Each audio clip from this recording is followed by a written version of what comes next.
الحمدللہ رب العالمین والعاقبۃ للمتقین والصلاة والسلام علی سید الانبیاء والمرسلین اما بعد فاعوذ باللہ من الشیطان الرجیم بسم اللہ الرحمن الرحیم لقد کان لکم فی رسول اللہ اسوۃ حسنہ صدق اللہ مولانا العظیم۔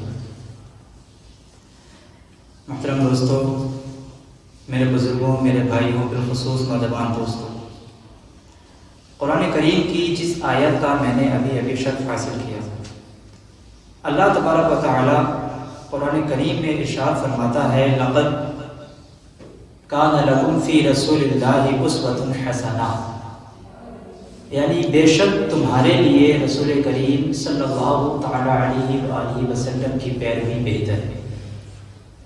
تو پھر تو ہمیں چاہیے کہ ہم زیادہ رسول کریم صلی اللہ علیہ وسلم کی سیرت کو پڑھیں، قرآن کریم کے احکام کو سنیں اور سمجھیں اور اس پر عمل کریں۔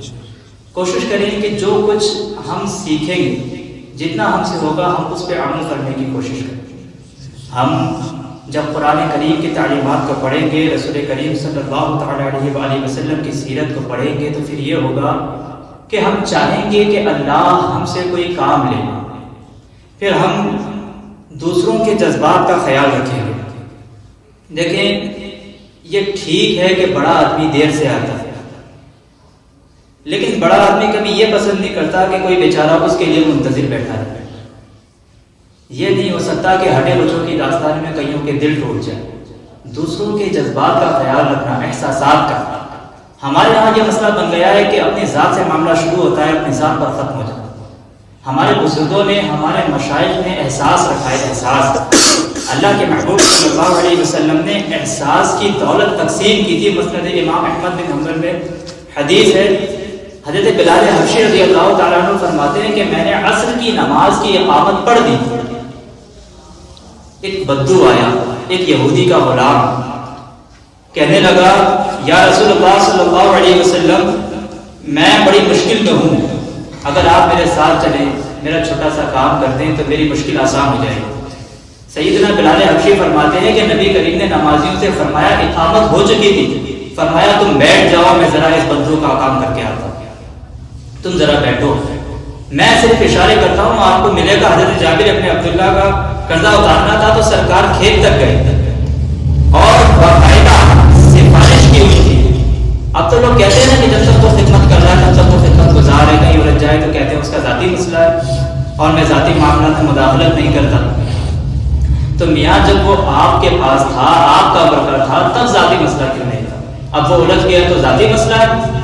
ایک عورت ہو رہی تھی تو سرکار اس کی سفارش کے لیے ساتھ تھی، اس کے سفارش کے لیے نہیں چلے گئے تھے کہ میری مالکن مجھے مارے گی۔ آپ خطب احادیث، خطب سیرت کو پڑھیں، یہی وجہ تھی کہ حضور کے غلاموں میں وہ درد آیا، بڑے زور شور سے آیا۔ امیر المؤمنین سیدنا فاروق اعظم رضی اللہ تعالی عنہ، اس شخص کا آپ جاہ و جلال دیکھیں تو کسریٰ کا بادشاہ کہتا ہے عمر ملنا ہے، تو عمر کہتے ہیں میرے پاس وقت نہیں، میں نہیں ملتا، مجھے کیا ضرورت ہے کسی سے ملنے کی۔ یہ جاہ و جلال ہے اور انسانیت کی خدمت کا جذبہ کیا ہے۔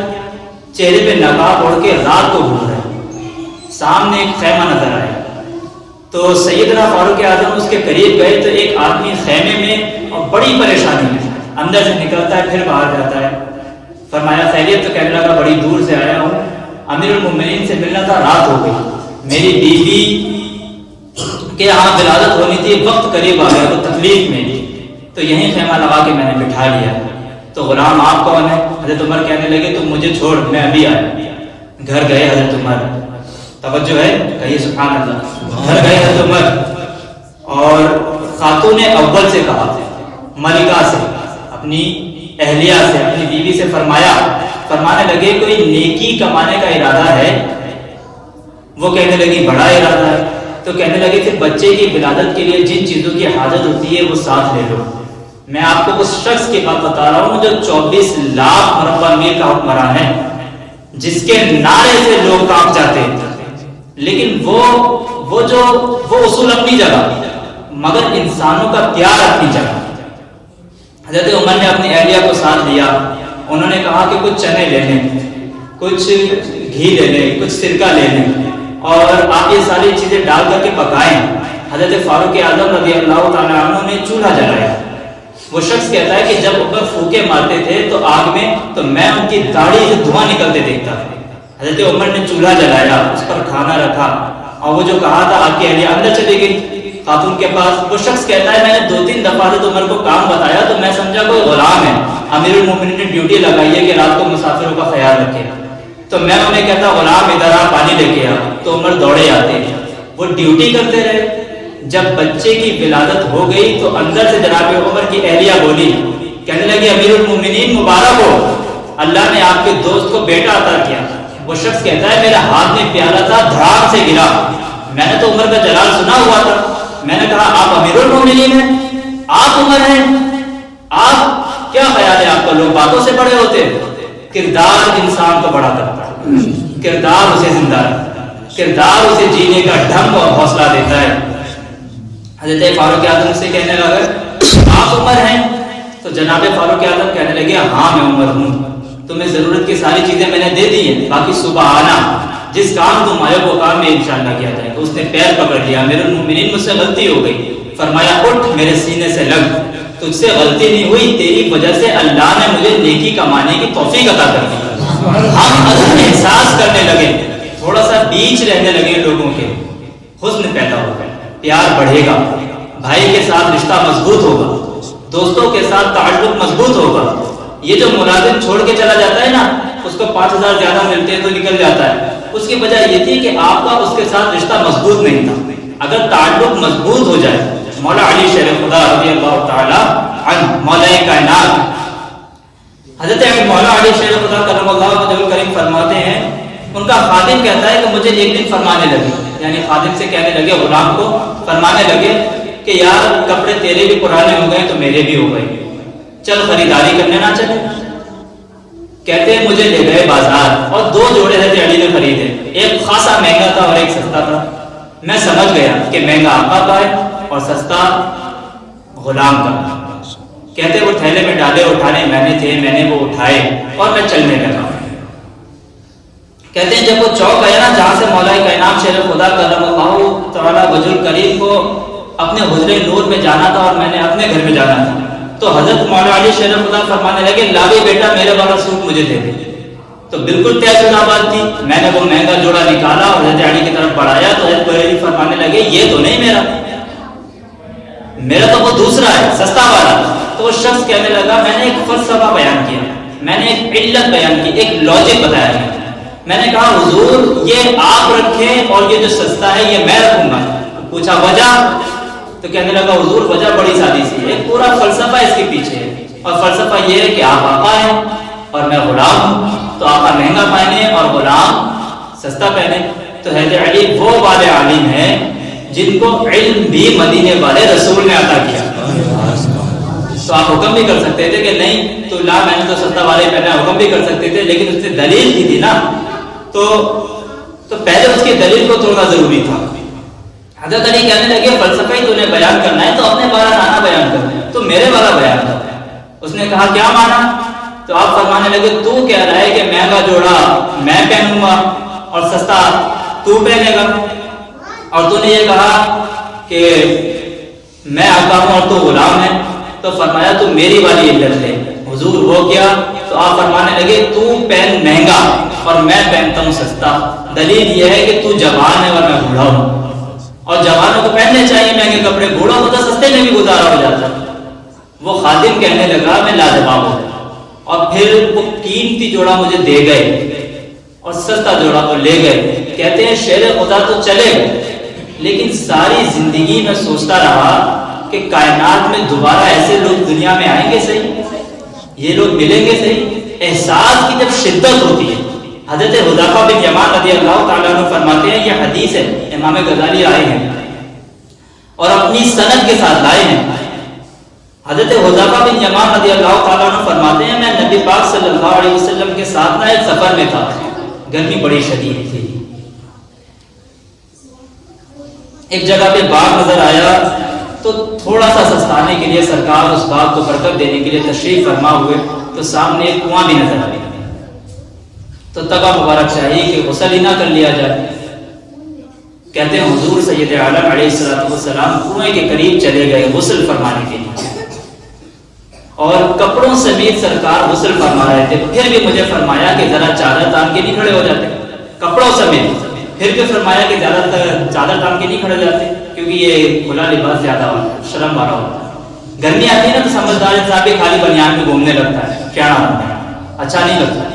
تہذیب کے مطابق ہماری وفاداری جو ہوتی ہے وہ باہر ہی نہیں گھر کے اندر بھی ضروری ہے، بیٹیاں ہیں، بہنیں ہیں، بڑا اچھا رویہ انسان کا ہو تاکہ خوبصورتیاں اور خوشبوئیں بچیں۔ کپڑوں سے سرکار غسل فرما رہے ہیں صلی اللہ علیہ وسلم، حضرت حذیفہ فرماتے ہیں کہ میں چادر تان کے کھڑا ہو گیا، سرکار تھوڑے سے غسل کے بعد فرمانے لگے حذیفہ گرمی پڑی تھی، نہانے میں بڑی لذت ہے، تو میں تھوڑا اور نہ نہا لوں؟ تو میں نے کہا حضور میری تو نوکری قبول ہو رہی ہے، میرے لیے تو سعادتیں ہیں۔ سرکار نے تھوڑا اور غسل کیا، اب حضور بس کرنے لگے تو میں نے عرض کی، میں نے کہا یا رسول اللہ میری خواہش ہے کہ آپ تھوڑا اور غسل فرمائیں۔ سرکار نے تھوڑا اور غسل کیا، میں نے کہا حضور اور کریں، کچھ دیر حضور غسل کرتے رہے۔ تکمیل غسل کے بعد میں بڑا راضی تھا، کلیجہ بڑا ٹھنڈا تھا کہ آج میری خدمت قبول، آج میرے حصے میں وہ سعادت ہے۔ کہتے ہیں جب میں فارغ ہوا تو حضور فرمانے لگے چل اب تو بھی غسل کر، تو بھی غسل کر۔ تو میں غسل کرنے لگا تو فرمایا ادھر دیکھو، میں جب غسل کرنے لگا ہمارے یہاں نا کچھ لوگ بن کے بیٹھے، انہوں نے سوچا کہ میں شاید لیڈر ہوں، شاید میں سربراہ ہوں، اور باقیوں پر لاگو ہے کہ وہ میری گاڑی کے پیچھے دوڑے اور میرے نعرے لگائیں۔ دیکھو جب انسانوں کے اندر احساس پیدا کرنے کی طرف دیکھے گا تو سب سے پہلے میرے محبوب کی زندگی سے درس حاصل کرے گا۔ سرور کائنات صلی اللہ علیہ وسلم نے کہا غسل کرو، کہتے ہیں میں غسل کرنے لگا تو محبوب فرمانے لگے چادر مجھے تو میں تان کے کھڑا ہوگا،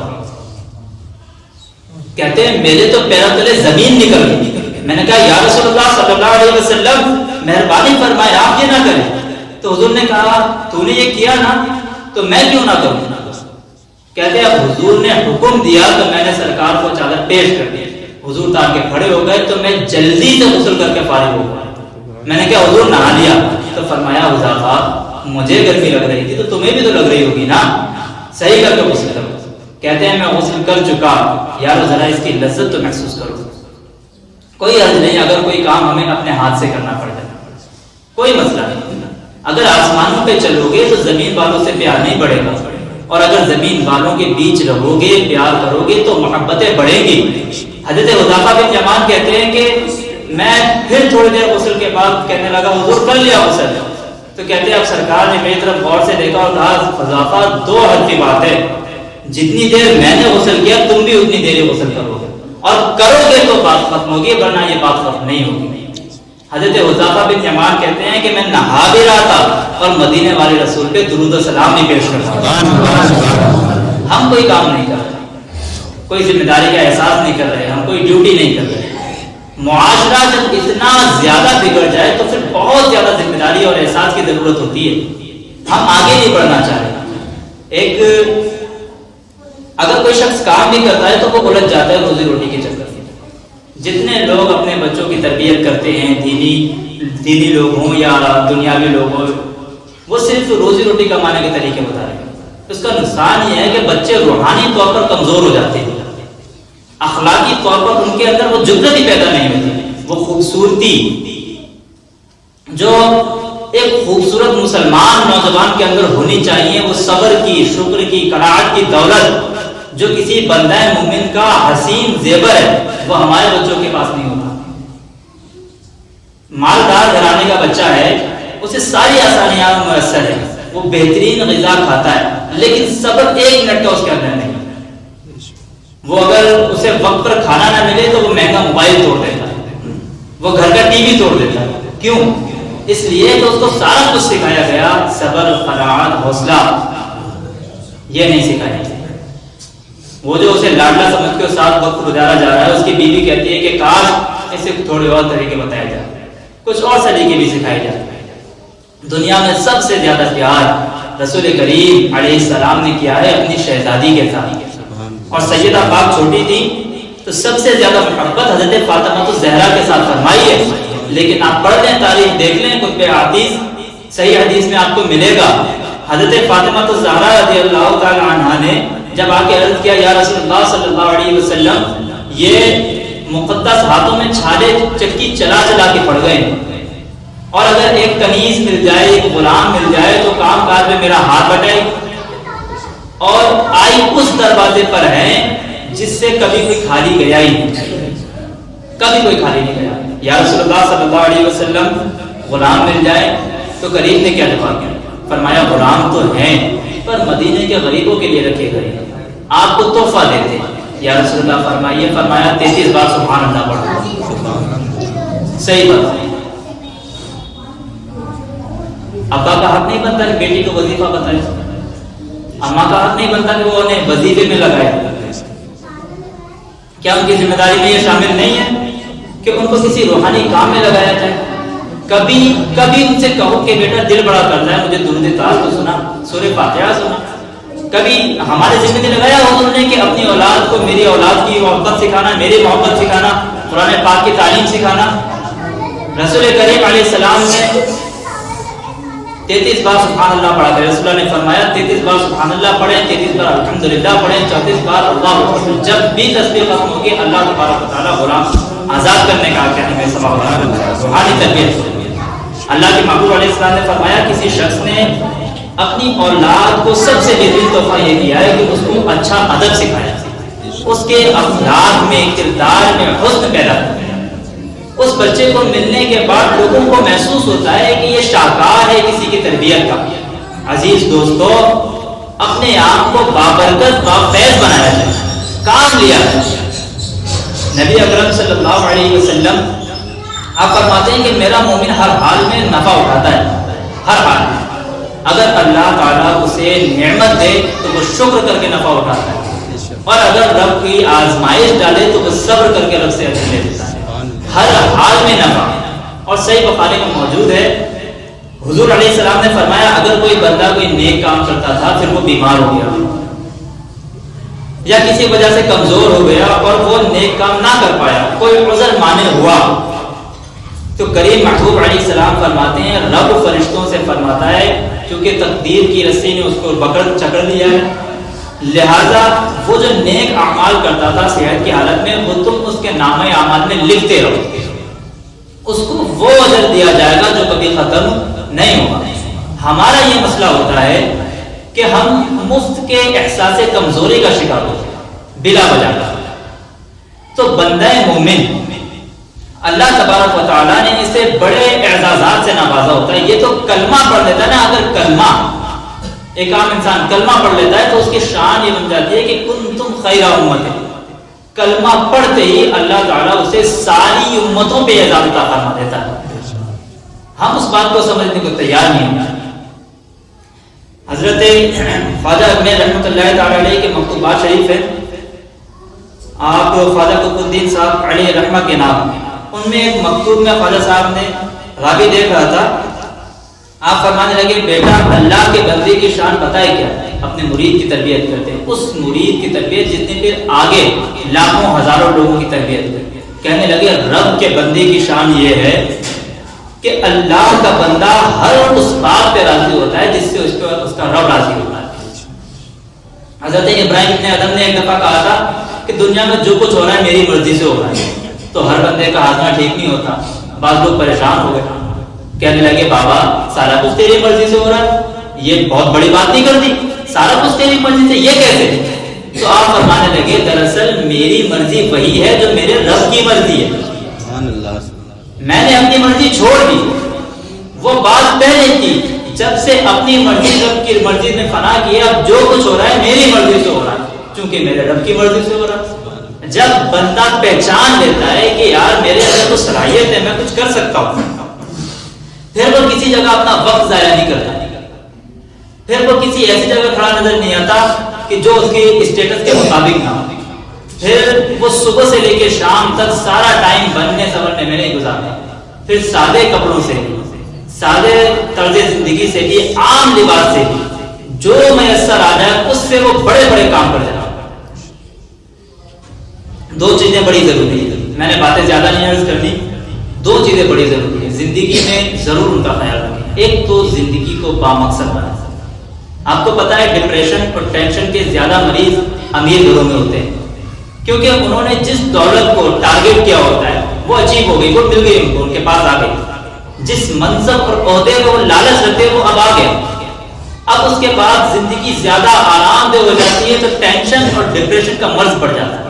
مقاصد زندگی میں بڑے پیدا کریں، بڑے، اور کچھ بڑا کام زندگی میں کرنے کا ارادہ کریں۔